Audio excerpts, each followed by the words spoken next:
habang naglalakad si Catherine sa hallway ng ABS-CBN, at makikita mo ang mga litrato ng kanyang mga nagawang proyekto. Talagang full support ang ABS-CBN sa Asia superstar na ito. Lahat ng big boss ng ABS-CBN ay naruroon, pati na rin ang mga kasamahan ni Catherine sa industriya, mga directors, staff, fans, at mga nakatrabaho niya. Ito'y isang napakalaking selebrasyon ng tagumpay, at talagang napuno ng pagmamahal ang puso ni Catherine sa araw na ito. Maraming nagbigay ng mensahe kay Catherine Bernardo sa mga kapwa ng niyang artista, kaibigan, direktor, staff, fans, at syempre, ang kanyang pamilya. Lahat sila ay nagpahayag ng kanilang suporta at pagmamahal sa kanya. Pero sa kabila ng kanyang tagumpay, hindi nakalimutan ni Catherine na magpasalamat sa mga taong naging parte ng kanyang buhay, lalo na noong 2020 ang pinakamahirap na bahagi ng kanyang buhay. Naging emosyonal si Catherine Bernardo nang sabihin niyang doon niya napatunayan ang mga totoong kaibigan na laging nandyan sa kanya. Ganun pa man, ito rin ang panahon na napatunayan niya na marami pa rin siyang matuturing na kaibigan sa industriya ng showbiz.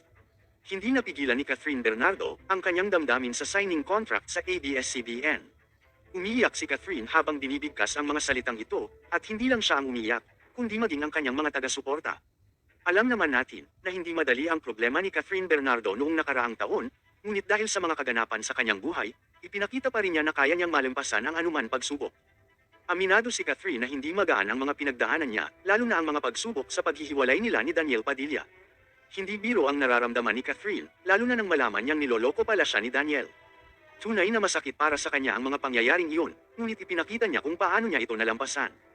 Kahit gaano kasakit ang pinagdaanan ni Catherine, malaking pasasalamat niya sa kanyang pamilya, mga kaibigan, at mga fans na laging nariyan para suportahan siya. Sabi ni Catherine, handa niyang tumulong sa oras ng pangangailangan. Sa kabila ng lahat, nananatili si Catherine na puno ng saya at positibong pananaw. Sa kanyang mensahe sa mga fans at sa ABS-CBN, ipinapakita niya ang kanyang malalim na pasasalamat at pangako na mananatili siyang tapat sa kanyang pamilya sa pangalawa niyang tahanan ang ABS-CBN.